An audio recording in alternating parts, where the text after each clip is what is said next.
All right, so episode 2. That's pretty fun.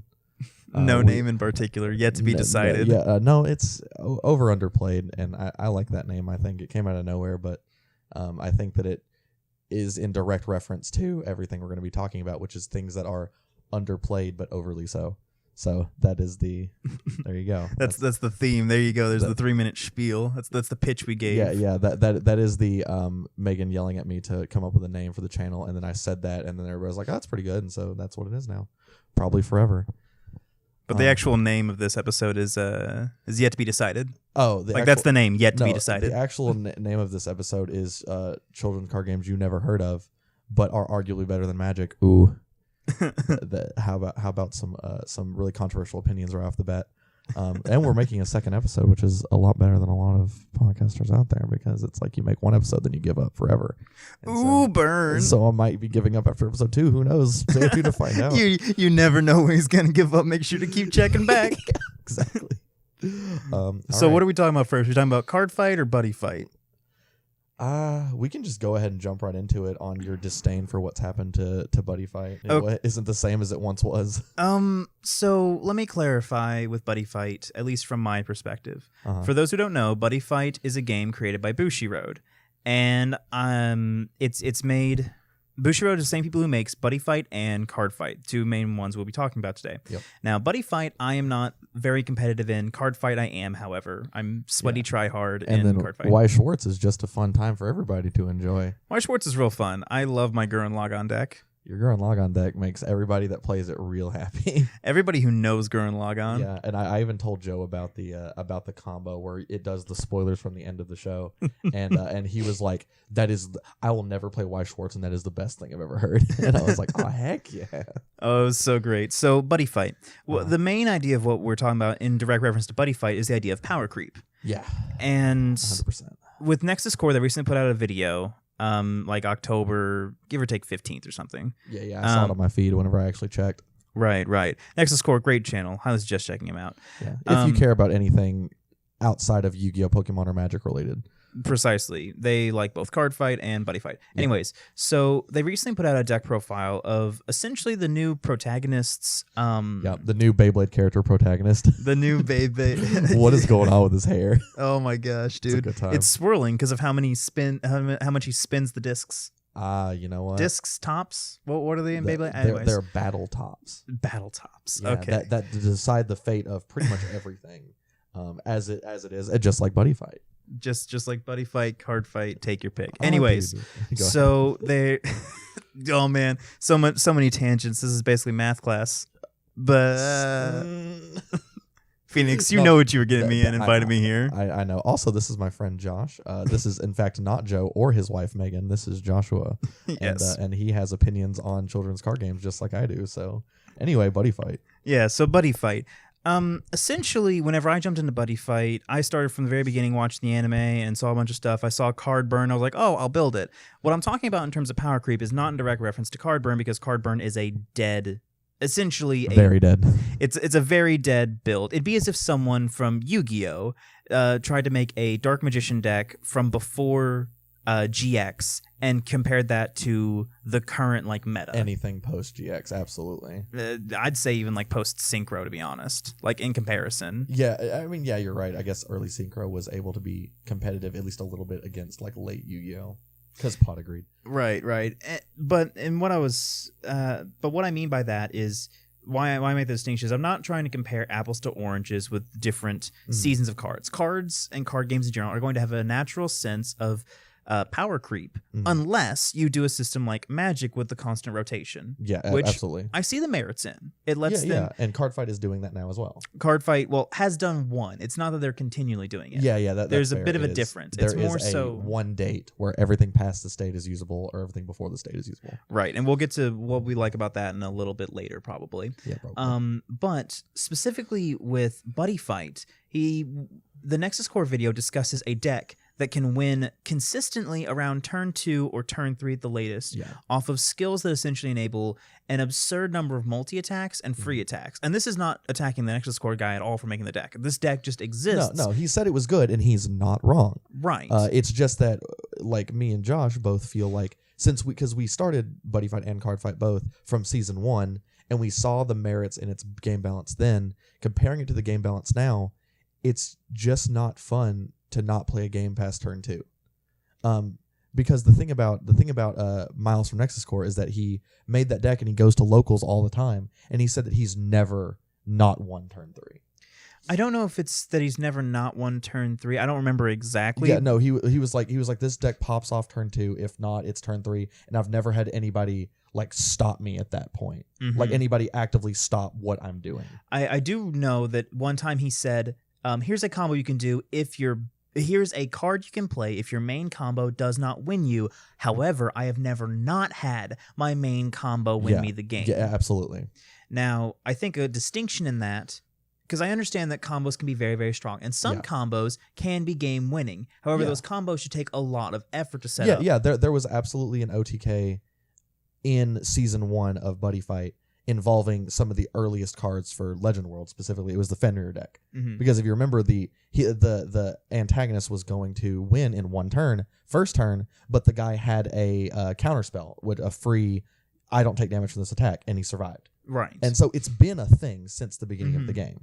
However, the issue is that with this certain Nexus Core setup, with this, it's a Gargantua Deity Dragons. Gargantua specific, Deity Dragon. Dragods. Dragods, and the G Evo ability. The G Evo ability in particular. It's that deck that we're referencing here, so I'll call it that properly rather than just saying Nexus Core in general, though. Plugging them's cool. And do you want me to explain like the basic rule of like how to win?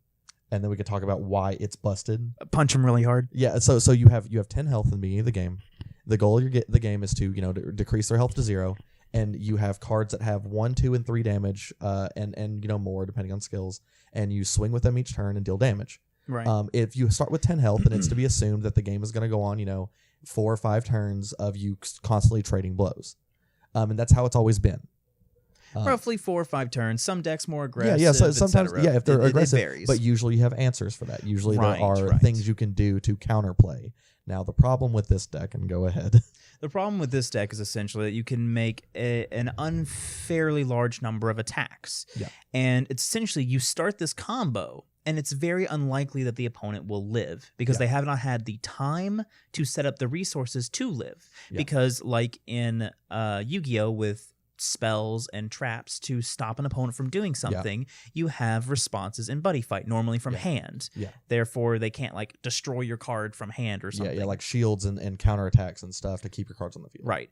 Counters specifically is the name. Now, let us also clarify that me and Phoenix, while we have like followed Buddy Fight early on and jumped around in it from time to time, we have not kept up with the meta at each iteration. So there may very well have been other metas that were more awful than this one. I mean, what was it? It was the Gear God 99 and Gear God, etc. That whole setup felt pretty bad. But even then, they needed 3-4 turns to set up on you. Yeah, they needed 3-4 turns, and and the thing is, they were not completely immune to response. Like if you had a big enough card, you could swing over them. Right. The issue that I find with some of the Dragod cards, again, the current ones. I know it's a little bit confusing, Gear God, Dragod, but the ones we're talking about right now are Dragod. They just came out in the most recent era. Yeah.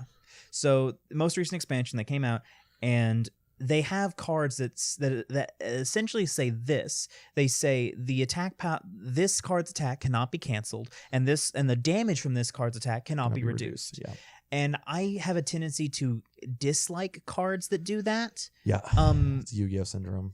Because then it feels like everything is a hand or board trap, or it's like this is just going to happen and there's nothing you can do about it. Yeah. And at times I feel as though it can make certain cards too strong. Yeah. Now I'm fine with some protection, I'm fine with some nullification, but when you have more than 2 sentences explaining how nothing can affect this card, and I say nothing, if you have more than 2 sentences explaining what cannot affect this card, I worry about the state of that card in terms of balance. Yeah, and the state of the game in general that this card was allowed to be released. Maybe. I mean, if a bunch of stuff has it, then who knows? A bunch of stuff have it, or if its restrictions and costs, as it were, are enough to compensate for a invulnerable card. Right. Okay, say for instance, let's take Exodia, one of the most classic original win cons to ever exist in Yu-Gi-Oh! To win with Exodia, you get all 5 pieces in your hand. And in Yu-Gi-Oh, you have a max hand size of 7, meaning you have to discard down to 7 at the end of each of your turns. I can't think off the top of my head of any spells that really let you increase your hand size like in Magic commonly, but not off the top of my head either. Right. No. So that already represents a bit of an issue because if you have to get those cards in hand while still playing cards to the field to keep yourself alive. Mm-hmm. So yes, you instant win, but in the process, like when it existed, that was a little bit harder to pull off. Yeah. Like you had card draw, like insane card draw, and you know, Swords Revealing Light was like the main way to sustain. But at that time, that was a combo, or that was a kind of deck that either A, was unviable as time went on, or B, like you just didn't play it because that's not fun to just Swords Revealing Light into draw card to try to win. And then Swords Revealing Light again. Yeah, and if exactly. they MST'd your swords, then you're just losing. So to put a difference between Exodia and what we're talking about, I understand Exodia is an instant win, and this other that we were talking about specifically was things like protection. What I mean is that to set up something very powerful, there should be a counterbalance to it. I don't necessarily think that you should just get to do it. Absolutely. Especially very early. Yeah, and I've been talking about this a lot recently, where my favorite game balance recently, it was actually in Magic. It was it was a counter spell, and it costs, I think, 2 blue, and it says counter target spell. Next turn, no, it's a 0 cost. It's a 0 cost spell. It says counter target spell, and it says next turn, pay 5 blue, or you lose the game. And the thing is, I think that adding like astronomical weight like that to certain like effects is good game balance. Like with Exodia, even I think that something they could have done that would have helped would be like, you know, to do the Exodia thing, you have to have 1 more cost. It can't just be in your hand. You have to like not have any cards on the field or something like that. Like no spell cards on the field, right? But anyway, that could also be interesting. And then the question would become, when would that proc? Like as soon as they kill your last thing, then do you win with Exodia, or whether who knows? Anyways, but yeah, no, just so balance. Originally we were discussing with Buddy Fight and such before we went off on this big tangent. Yeah. And what I'm essentially saying is that this card is all about the big, massive multi-attacks with G-Evo. And what G-Evo allows them to do is essentially take a card from their hand and put it on the field on top of the card after it is already attacked. For free. There's no like expend a mana as one would in Magic. And Buddy Fight, it's a gauge where you actually like stockpile cards essentially in a pile, and then remove cards to pay the costs for skills. Yeah, and this costs nothing, and it does put the G-Evoed card onto the field untapped, so you can attack with it again. Correct. And if that card that you have G-Evoed into has double attack, then that card can attack twice. Yeah. And the specific combo that is in the Dragod? Yeah, Dragod. That is in the Dragod deck is essentially a powerful monster that can attack twice for 4 damage when it hits the field. Yes. And you can it also, and it has innate G-Evo, I believe, right? Yes. And what that means, it can G-Evo from itself.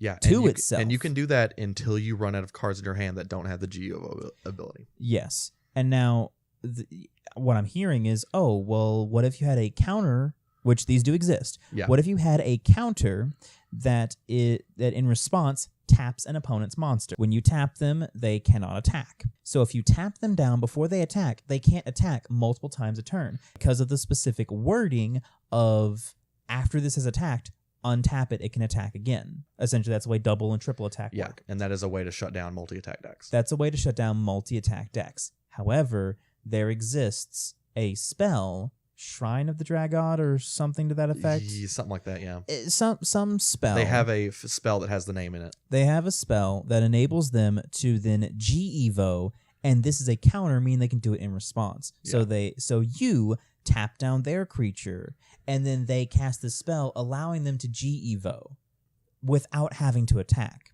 So there's a response. That removes one response that you had to survive. And that's not just one response, that's multiple responses. Yeah, of course. Because on top of having so many innate resistances, and okay, the resistances that I'm talking about specifically are its damage, its attack cannot be nullified. Yeah. Because there are shields that nullify attacks. the damage from its attack can also not be reduced. So you can't play something that says the next time you would take damage, reduce it by this much or whatever. Or anytime you take damage this turn, reduce it to 1. Yeah, of course. Because that card's attack specifically cannot be reduced. Yeah. So that's 2 forms of, I'll say, offensive protection. It also, the deck itself has defensive protection as well. If you know, because half the knowledge and skill in half the skill in card games is knowledge of the opponent's deck and what they can do, which is what I really enjoy about, card games in general. Yeah, of course. Is those inside the head interactions.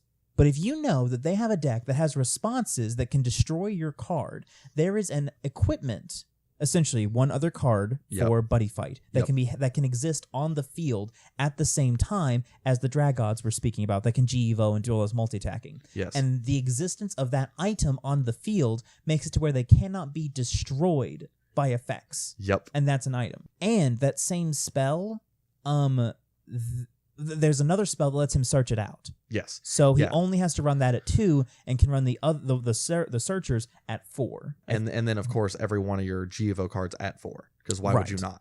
He actually he doesn't run all of them at 4. I don't think he runs the what was it? The defensive one? Yeah, because the defensive one doesn't have G-Evo. Right. So he's kind of stuck. Modes. Yeah. Because the whole point of G-Evo in the beginning was you would attack with your base. What was Gargantua Dragon? Yeah, Gargantua Dragon, and then you would G-Evo into a mode, either attack mode or defense mode, and then you would get a second attack of like 2. Right. And 4 damage in one turn from set of 2 attacks is normal. The issue is that like those cards don't have G-Evo, so you stop there. The problem is that when you G-Evo into another Gargantua Dragon with G-Evo, and basically you make a combo of attack, double attack, then G-Evo into a defensive stance. So if, even if you don't beat them. Yeah, even if somehow they stop you, you now are sitting on a defensive card that can't be destroyed by card effects. And one other combo, I know we're getting very intensive into Buddy Fight here. Yeah, that's fine. But we got time. I mean, true, but I'm just saying, like, in response to if people don't understand this. Yeah, of course. So, in Yu-Gi-Oh, you have to destroy the opponent's monster before you can attack them directly. And in Buddy Fight, if they have an open lane, you can attack them directly. There are 3 spaces to call monsters on. And normally, with the Dragod setup, you call them to a right or left lane so you can attack as well. The basic setup for Dragod is going to have it on the left or the right setup so you can also attack using an item we talked about earlier. Using that item that nullifies card effects from destroying your monsters. Or having the other item that makes so you can attack twice. Yes. That's another thing, is it has it so you can attack twice for 4 total damage. And you can't use those if you have monster in the center because it gets in the way. Right. So it's the idea of you can't hide behind a monster and also be attacking at the same time. But if the opponent, say you go first and you go into an attack mode Gargantua Dragon and it's on the right side, and then the opponent starts their turn. Yeah. That same card that lets you auto G-Evo, whether you've attacked or not, you can use that. And what was it, Miles? Miles from Nexus Core mentioned this. You can cast that spell as a counter G-Evo into the defensive form, which has an ability that allows it to move to whatever lane it wants to. Right. And so it can move into the center and be a defensive unit. And it's got a pretty healthy defensive shield. Yeah, it's like 1200 or 10. something. 10? Okay. 10. It's attack mode but switched. Okay, yeah, you're right. Yeah, because it's 7-10 or 10-7. Yeah. Exactly. And the other thing is, all these cards that you are riding over each other, placing on top of one another's, go into what we call the card's soul, and what we call it. It's the name for it. And that defensive card can't be fully removed from the field until all the cards in the soul are destroyed. And every time you destroy that card, it removes 1 from its soul. It's like Totem Armor in Magic, if you know what that is. Right. However, unlike Totem Armor, where all the Totem Armors proc and go away, when it's killed, Totem Armor in Magic, whenever it's destroyed, Totem Armor still stays on it. All the Totem Armors proc at the same time. That wasn't how it was supposed to be. You're supposed to destroy it one at a time, because it works the same way as Soul Guard does, where if this card would be destroyed, remove this Totem Armor instead. And does that proc all of them at the same time? Because that's a really weird ruling question. That's the think case. About what you just said. If this card would be destroyed, remove this Totem Armor instead, and it is not destroyed. I think I've been playing Totem Armor extremely wrong. Holy crap. And the reason why that's so important is because of the deck that one of our friends plays that has the Totem Armor setup. You know the friend I'm talking about. I just don't like mentioning other people on the stream. No, it's fine. No, you know what? I didn't think, you know what? Never mind. I'm an idiot, and that's what we're here for. So essentially, the cards you're building up through G-Evoing help both to let you get multiple attacks and keep your cards alive.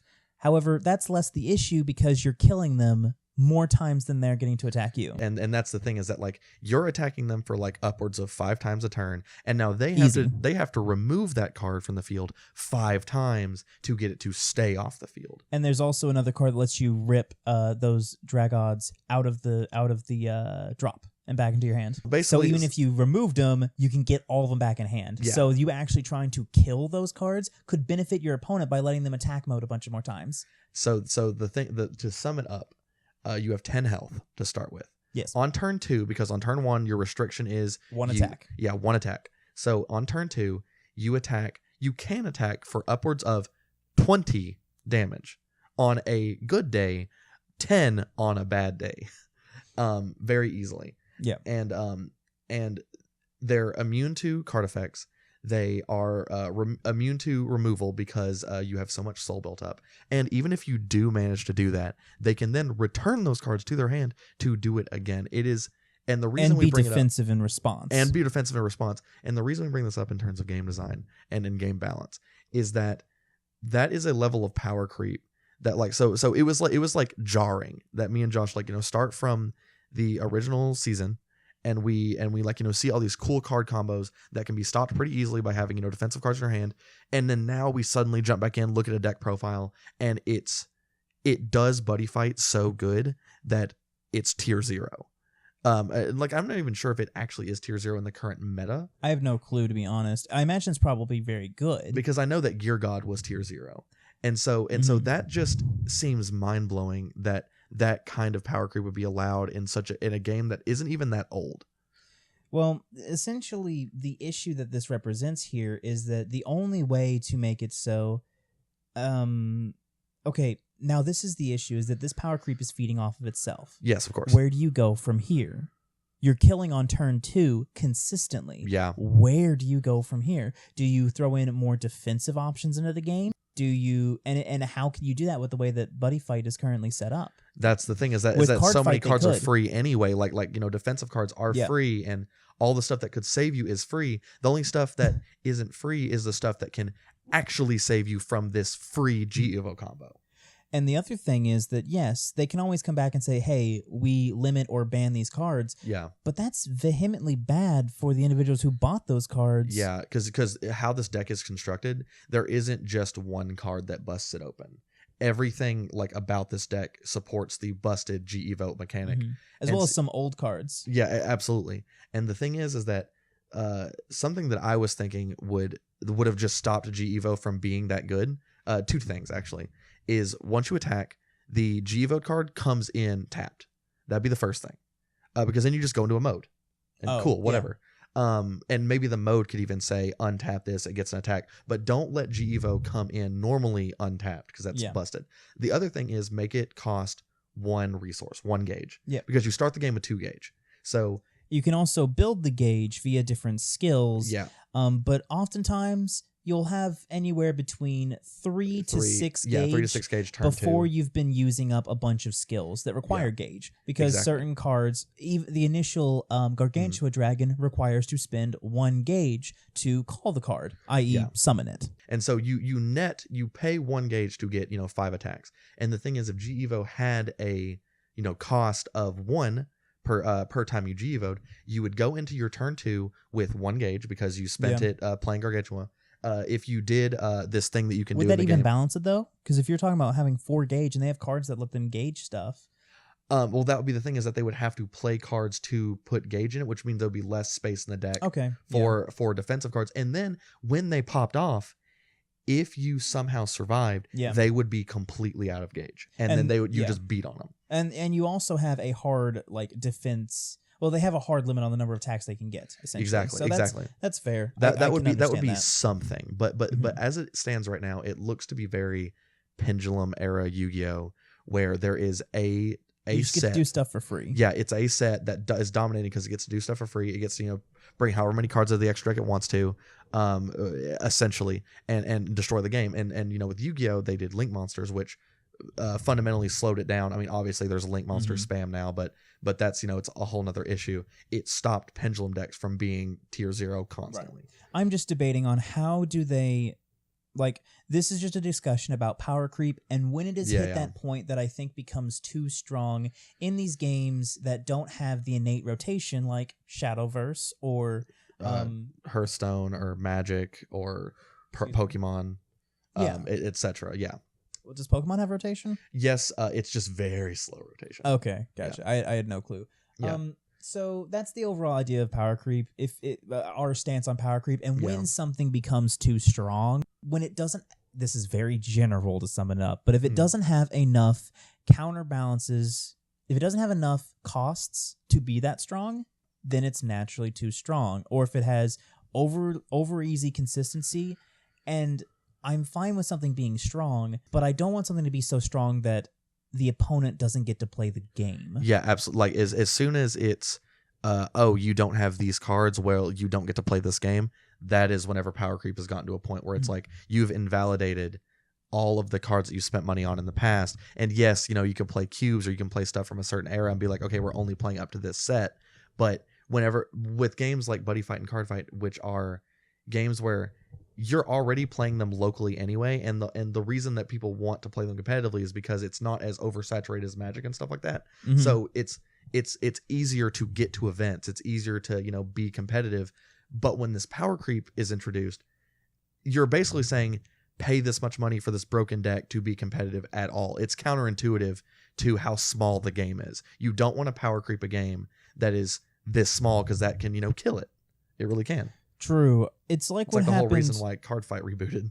Well, also, it's kind of like what happened with Card Fight whenever Legion happened. Yeah, exactly. Because that was Legion, they were on death's door. Legion invalidated all previous cards because it just became such a strong mechanic. Yeah. And it's very similar to how I saw Yu-Gi-Oh! With Synchros. When Synchros hit, any previous any deck that didn't run Synchros, I felt was at a distinct disadvantage because I could see Synchro decks popping off and easily getting a bunch of monsters turn 1, turn 2, and doing it rather consistently. Yeah, that's the thing about having. And I'm fine with the game evolving. Yeah, of course. And I'm fine with later generations being vehemently stronger than old generations. Yeah, because that's just the natural flow of things. I just personally don't find it fun whenever it's, hey, I got my combo off first, so I win and you lose, and there's actually nothing you can do about it. If that can happen too early, if you draw your starting hand and it is the casual norm that, with these cards in both players' hands, this player is going to win, and there's nothing that either player can do to decide, it's the game playing itself and not the players doing it. The players are piloting it, but the combos are already made in the cards. Yeah. How is it fun to autopilot a deck that's going to win, based on the hand that you get? Giant Chimera. Yeah. Hey, that's something we could talk about. Shadowverse, man. Shadowverse's most recent expansion is out of hand. I don't know if it's as out of hand as what I thought, because there's actually a lot of cards, a lot of decks in the meta, and previous. Except for Powercrept, but who's paying attention to Powercrept? Just stop liking fairies. Just stop playing the bad clan. Yeah, I know. Phoenix plays Powercrept. Phoenix plays any clan in a card game that's bad for some reason. Because the thing is, in Card Fight, it's like, Oracle Think Tank is cool. They stack the deck. Oh, that's bad for the next 10 years. But I had no idea. Tier right now. I know I know that they're saying sorry, but I look at Powercrept and Shadowverse and I'm like, you know what? They'll give us something eventually. How long will it take to get there? How sad do I have to be for them to trade that sadness in for a good card? I don't know. How sad do I have to be? Yeah, how much sadness do I have to trade them for something playable? So I'm a Shadowverse newbie and I'm a Dragoncraft guy. Newbie's a strong word. You have flew through the ranks. I mean, I do kind of have all of the stuff. 115 hours in Shadowverse right now, so I guess noob doesn't really apply to me. Yeah, I'm mid-level player, I guess. I'm relatively new, and this is like the first online playing game that I've jumped into. And I disagree. Okay, I don't like Dark Feast Bat because it's a consistent turn 7 hits, and if the opponent's not at full health, they lose. Yes. I also find Chimera to be boring to fight, and I don't find it very fun. Well, you want to know what it is? It's because the deck's playing itself again. Because the thing about Giant Chimera and the deck is it's a deck based around playing spells, and spells are not monsters. So you don't have stuff on the field because it's Shadowverse is a very Hearthstone-esque game, Weebstone as people like to call it colloquially. So basically that deck, it plays spells that let you draw a card, deal 1 damage to the opponent. Spawn in the draw card's the most infuriating thing for me. Oh yeah, because it costs 1, you draw a card. Well, that's the innate thing about spell heavy decks is you burn yourself out of cards. Yeah, that's supposed to be the balance. But instead, in Shadowverse, it's like, okay, when I cast this spell, I spell boost the cards in my hand. Spell boost basically adds a counter, and for every counter on this card, you gain a bonus effect. So literally every time you play a spell, every other card with spell boost gets stronger. Right, and such as Giant Chimera. Yeah, we'll get to Giant Chimera. Yeah, but the card for me that's most annoying is they get to cast. I don't think it's concentration. I think that's a different card. I know which one you're talking about. I can see it in my head. It's right. It's a 5 Fate's drop. Hand, I think. Fate's Hand, I think, is the right card. It's Fate's Hand, and you cast it, and you draw 3 cards. Yeah. It's normally a 5 drop, and the way it works is like in Hearthstone. You start off with 0 play points, and it ticks up 1 every turn. 1, 2, 3, 4, 5, 6, all the way up until 10. 10 is the max. Yeah. However, the Fate's Hand card has innate spell boost, and what does that mean? It varies from card to card, but what Fate's Hand does is every time you cast a spell, reduce the cost of this card by 1. Yep. So you can draw 3 cards for free. Or for 0. For free. So, like, that's very infuriating to me just to see them keep drawing Yeah, that they resources. constantly have hand advantage even though they're playing more cards than you every turn. And also, here's the other thing is that Dragoncraft, the idea is that they ramp. They generate multiple play points. Yeah.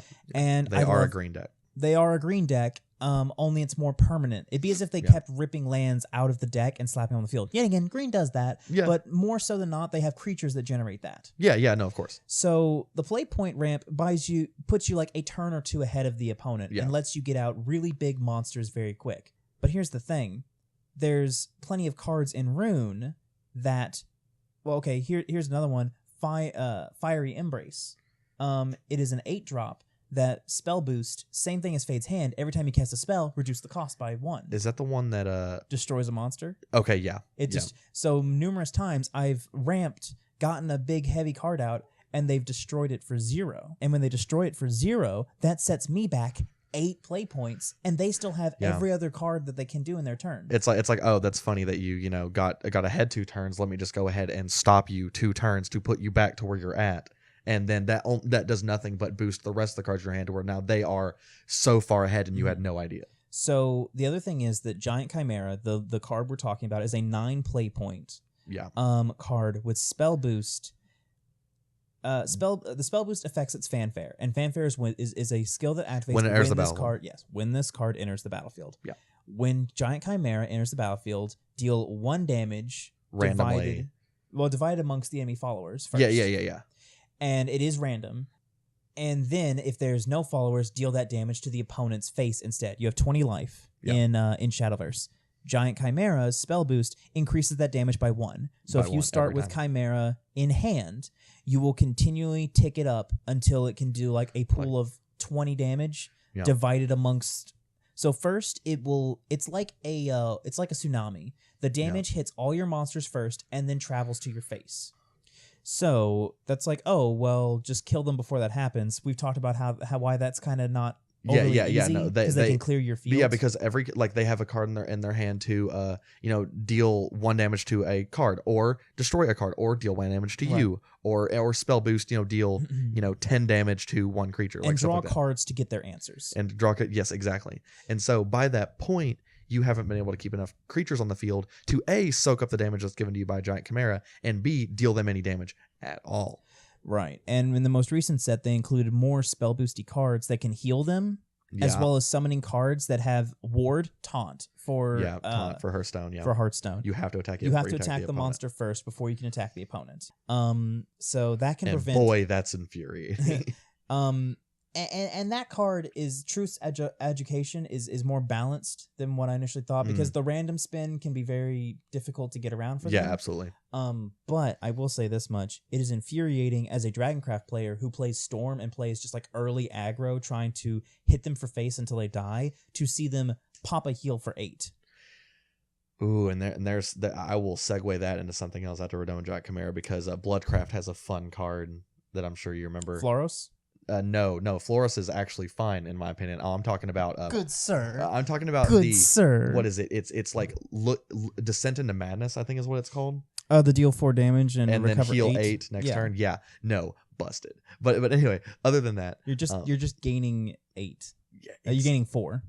I'll tell you why that's bad, or why that's infuriating. Why that's bad. So the thing about Giant Chimera, just to end it off, is that what we're saying is that by turn 9, they've hit you for spells directly. That they did not have to touch the creatures on your field. When you do play creatures on the field, they destroy them. And then I have never, and I don't know about you, but I have never survived a Giant Chimera drop. I've survived a couple.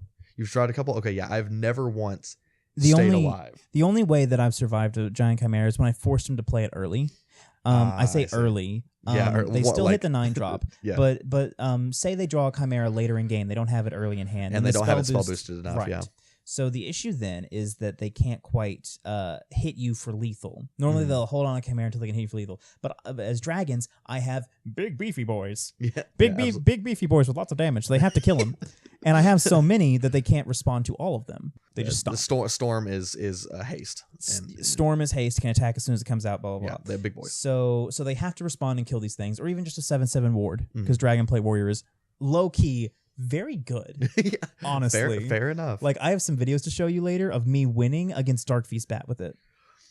And I never expected that. And that's what's funny too, because like full disclosure, I can beat a Runecraft player as long as they don't play Giant Chimera. As long as I can beat them by turn 8, because overrun and because putting out things that are have ambush. Yep. So like which is stealth, shroud, hexproof, etc.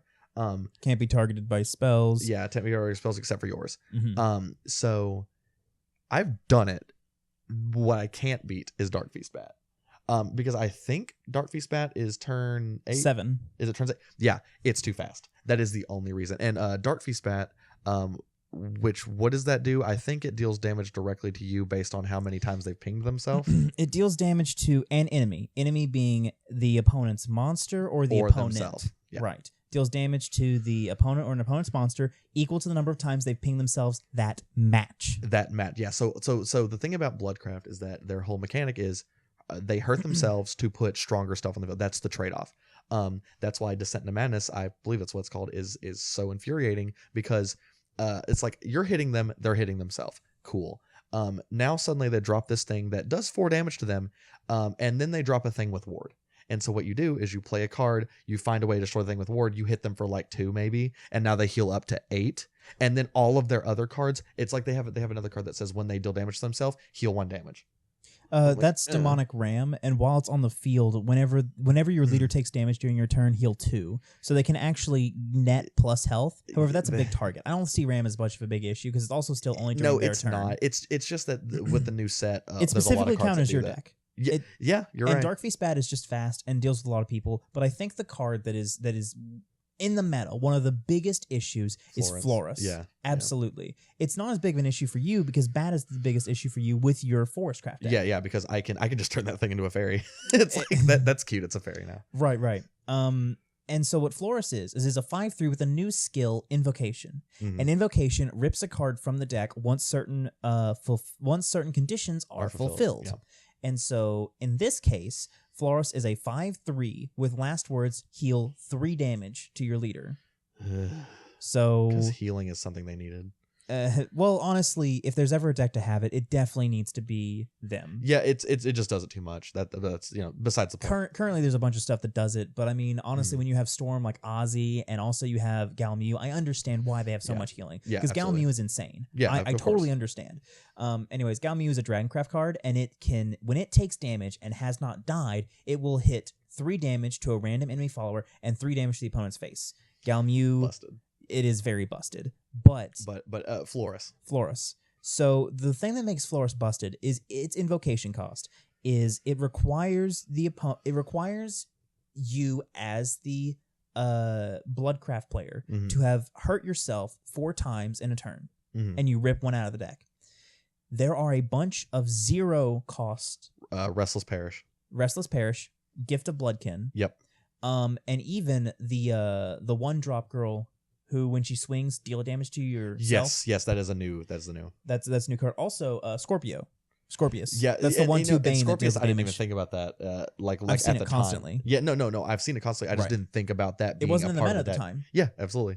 Anyways, those are all cards we're talking about that can ping oneself, and they're very cheap ping oneself. Yeah. So if someone has Restless Parish, which is a 0-drop, hurt yourself for 1, and then draw a card once it dies. Yeah. If they have 2 of those and 2 Gift of Bloodkins, on turn 1, they can get out a 5/3. Yeah. That heals themselves as well. Yeah. So even if you respond to it, or even if you say they go second turn and you've hit them for 1 or 2, they're just back up to full and now they have a 5/3. Right. It's insane. Well, the other thing is there's no there is a single 1/1 storm that exists in in Swordcraft. The Quick Blader. Oh, Quick Blader's my favorite. Dude, I hate it. Dude, it annoys me. There's actually I another. I've lost to Quick Blader so much. There is another. No, it's a 1/1 with Ward now. I believe the Angel. It's the Angel. It's Steadfast Angel. And that helps a little bit because it's like, I don't run it. Yeah, it's a cute 5/3. I absolutely run it because the 5/3 on turn 2. No, stop that. 5/3 on well, turn 2. It's because there used to be a Forestcraft card that was a 1/1 for 1 and it had Ward, and it was the Fairy Warrior, and now that's rotated out, and so I'm like, gotta find some way to fill that gap. Just kill Forestcraft, please, in any way possible. I just feel like Floros itself gives it a little bit too much value. I think Bat. Okay. Playing cards from your deck for free, come on. Invocation is really strong, and I think that it's really unfair that some crafts got it and some crafts didn't. Absolutely. I wanted Dragon to get something, and I understand that Dragon is in the meta right now. Yeah. There's 3 crafts and 2 different builds of each that are in the meta, and I totally get it. That's why I think this is a better setup than how it used to be, because it was always Giant Chimera or Silva. That was the only 2 meta decks, and Darkfeast Bat is at the top of this meta right now. I just think that if you hit Florus, the deck wouldn't be as bad. Yeah, and I think that maybe if you made it so Darkfeast Bat did I don't know. I'm scared to say to reduce the damage that Darkfeast Bat would do, but in our description of Powercrept before, this is kind of the issue that Shadowverse is getting into.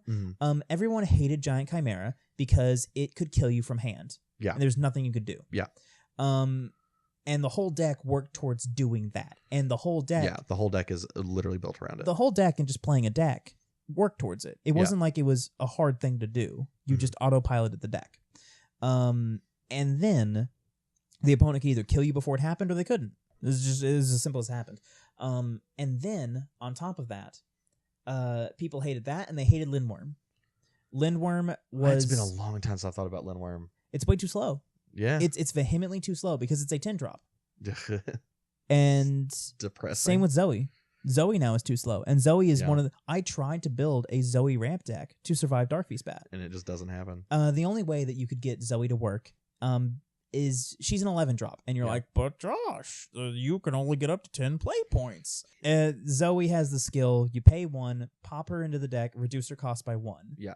And so then she's a 10. And her skill is she's a Storm, 7/6 if you throw her out for 11. Haha. Yeah. 6/5 if you throw her out for 10. And she does damage to your leader until your health falls to 1, but you cannot take any damage until after your turn is over. And Zoe is one of the few ways you could survive against Darkfeast Bat, because Darkfeast Bat, when it comes out, normally hits for around 14 health, and you've already taken that much damage because they have enough early rush with Florus and a few other cheap cards, and they themselves have some direct damage spells. Yeah. More so direct damage spells than I'd say any other craft, honestly. Yeah.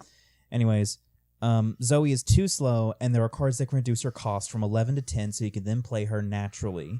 And you can ramp to try to get there, but getting those cards in hand, playing everything right, and trying to stay alive in the process there, it's too hard. It's too much of a balancing act. And Dragon does not have enough for free do-a-thing cards. Darkfeast Bat just kills you. Neither does Forestcraft.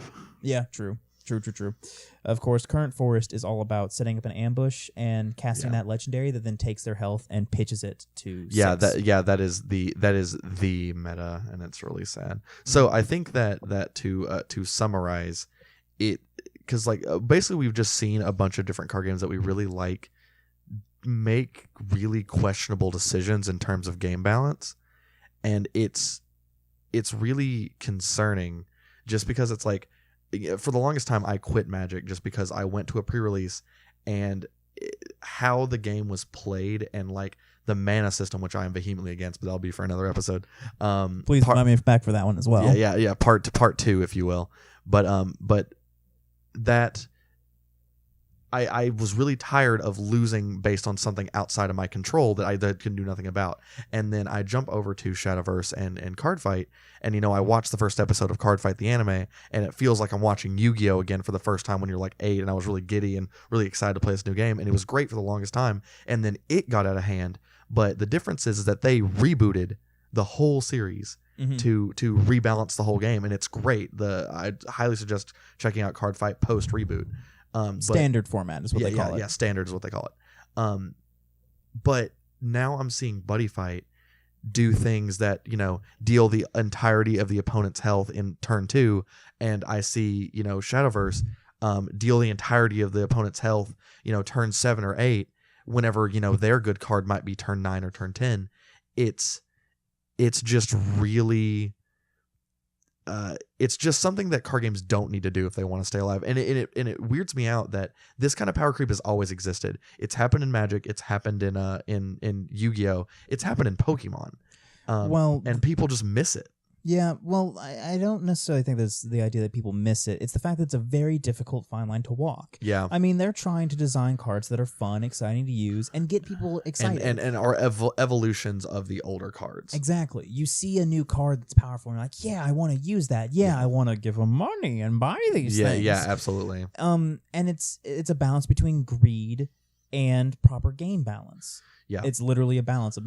Well, it's getting enough money to sustain yourself and sustain your game, and also giving enough mechanics that'll get people interested. And because there's a difference between a new card coming out that is quote unquote good, and a new card coming out that is quote unquote busted. But people can call them both meta-defining. Meta-defining, absolutely. Mm-hmm. So, like, when the existence of a card requires all other decks to change in response to it, that's what we mean by meta-defining. Yeah. For instance, the existence of OTT is part of what enables Murakumo to top. In Cardfight, yeah. Yes, in Standard, currently, because Murakumo is a specific awful matchup for OTT. Yeah. It's one of the worst. Yeah, absolutely. So... I think that when power creep is bad is whenever you have power creep that feeds itself too much. Whenever you have a set of cards like G. Yeah. Like G for card fight. Whenever it makes it so... Well, okay, I'll use Buddy Fight since that's what we've been using here. Yeah, that's fine. So with Buddy Fight, the set before this, the meta was tons and tons and tons of attacks. Yeah. And so the only way to go better than that was tons and tons and tons of attacks. Yeah. Because there wasn't any way to survive those attacks, so it was just, well, let's just make sure we have enough attacks and we attack them first. Yeah, that really was a kind of a harbinger of what was going to happen later in Buddy Fight, wasn't it? Because it was the Thunder Dragon Empire build of bots, I believe it was. Yep. That was like because the game or the main character's deck has always been like have very aggression. Yeah, aggression, and there was just a point where it was like, oh. Why would you play the old main character's deck when the new main character's deck does the same thing but attacks twice as much? Mm-hmm. And then this most recent one is why would you play that other one when this one attacks 4 times as much? Also, Gargantua Punisher, pay 2 gauge, deal 5 damage. Yeah, and that's the other thing is that the finisher cards, like the literal end game cards, are just getting cheaper and doing more damage, and that is the definition. Also can't be nullified. And can't be nullified. That is the definition of bad power creep. You all right? Yeah, I just smacked my head on the bed. Good job. Thanks. That's what we're here for. But painting a visual in your mind with our voices, right? With hopefully are not super choppy, staticky voices because, oh boy, this has been a recording session. But you guys won't know because I'll cut it out. But yeah, so part one of children's card games that aren't Magic, Pokemon, or Yu-Gi-Oh. Dude, just leave it like 5 minutes of static at the end. Oh, and they'll get the total experience. Right. No, so it's fine. It's just, we saw some videos. We see our games Children's that are card games. Yeah, our children's card games that are close to our hearts that aren't Magic, Pokemon, or Yu-Gi-Oh, that are just making decisions that are going to have ramifications on the communities and then on the the company in and of itself. And it's the internet. We just want to give our opinion mostly. I mean, Yeah, we're not game designers. I mean, we don't know the specifics of this, but we are people who play these, and we are people who know what we find fun. Yeah, absolutely. And what we feel as though is fun for the community as a whole. Yeah, because no one likes feeling that you can't do anything. And that's the essence of what Powercrept is the feeling that you, with your deck, cannot do with anything. your not most recent deck can do absolutely nothing unless you have the most recent deck. And we're not professional game designers. We're not paid to do it. But really, the only difference between us and an actual paid professional game designer is that they're paid. Really, if you think about it, because the thing is, we can play a game, we can see what's fun and what's not fun. True. We can see the patterns in the community, what people lash out about, and what people. And there really is just a hard stance that games need to take, where it's add utility, add interesting mechanics, don't make numbers bigger for less cost, because that's how you kill a game. Although that's literally what Standard did in Card Fight. It's fine. It's because they made a whole different format where now none of the old cards are allowed in Standard. Yeah, and God forbid you play Premium, which is every card ever released in Card Fight ever. Then you get some wacky stuff. Dude, I actually had to swallow. I've had to swallow my pride on Premium recently. Really? Yeah, honestly, there are like 5 or 6 different metas in Premium, and I'll tell you this much. When you can have that many options, I consider it healthy. You know what? I might that's not fair. have fun with it, but it is at least healthy, and that people who want to, I got my combo off first, so I win, that's fine. Yeah. I will concede that if you have fun also with it, have it's cool. you also have the possibility of just drawing the wrong card. You have the added card game caveats, right? Yeah. Where like if you're playing, you can be playing against the most tier 0 deck, but if they get a hand that is just vehemently working against them, you could win. And at that point, it's like eh. Yeah. And when there is enough options, it's like the problem is whenever there's a meta of 2 decks. That is whenever we get into that's what we're specifically really talking about. If everybody does everything that's busted, that's fine. You might not enjoy that card game then. Yeah. Like I don't enjoy Magic in certain rights, so that's why I went to Card Fight. Yeah, I don't enjoy Yu-Gi-Oh in certain rights, why I went to Card Fight, etc. Yeah. And I'm the guru here that plays pretty much every single card game under the sun and tries to get all the rules straight in my head constantly, because that's just what I like to do. And I'm the guy that constantly corrects them on how those rules actually work. Yeah, I know, it's great. I can't read. It's kind of hard to play card games when you can't read or write. But no, it's but yeah, no. Let us know. Anybody who's watching, let us know if listening. Yeah, you're right. Watching the cool, Starry Night graph. Dude, that was actually really cool. I saw that in the great. first episode, and I was like, I appreciate that. That took me hours, because I had to do it all by hand. The designing, yeah. No, the music, I really wanted to do music for it, but then I was like, wait a minute, YouTube gives you a whole, it gives you a whole free use section of audio, and so I just found something that had a really good beat and put it in the beginning. It sounds really good. Nice. But yeah, no. So let us know if we didn't give enough details on whatever card games we were talking about, so you don't really get it. But you guys should have at least got the gist of like what next time you're playing like a card game or like a board game or something that you like to play, look at the game balance and look at like what could be done better, and like if you can voice your opinion, voice it, because that's how things get changed, right? Don't let your favorite card games die. It's impossible to balance everything. Yeah. But just because something is hard and difficult to do doesn't make it not worth doing or attempting. Yeah. I mean, look at Yu-Gi-Oh! And Link Monsters. Like the meta was dominated by pendulum spam and XE rank up like domination. What is it? Shihai. I got it. Okay. Sorry, it's a Card Fight joke. And between me and Phoenix. And not to mention, so like what is it? Infinity. What's that dragon in Yu-Gi-Oh? Dude, I actually have no clue. No, the Infinity, the Cyber Dragon Infinity. That's it. Yeah. So like that, and then your extra deck spam, and then you have Link Monsters, which like a lot of people didn't like, But a lot of those people that didn't like it were the people that were playing the busted decks. So that's just one of those things. But yeah, no, get ready for part 2 where we'll talk about more mainstream card games, because me and Josh do play Yu-Gi-Oh! And we do play Magic, and we have friends that'll play Magic, and we have stories about our games in Magic. So, and we also might mention some of the card fight like things. I think that was a reboot that had a bunch of people scared, but I think was done pretty well. Honestly. Oh, it was done super well. No, what wasn't done well was the mobile game, but everything besides that. What wasn't done well is the thing that has not come out yet. You know what? They gave a demo of it, and it is not the game at all. It's not the innate game, but it doesn't mean I'm not going to play it. That's fair. You gotta take what you can get. All right. Bye.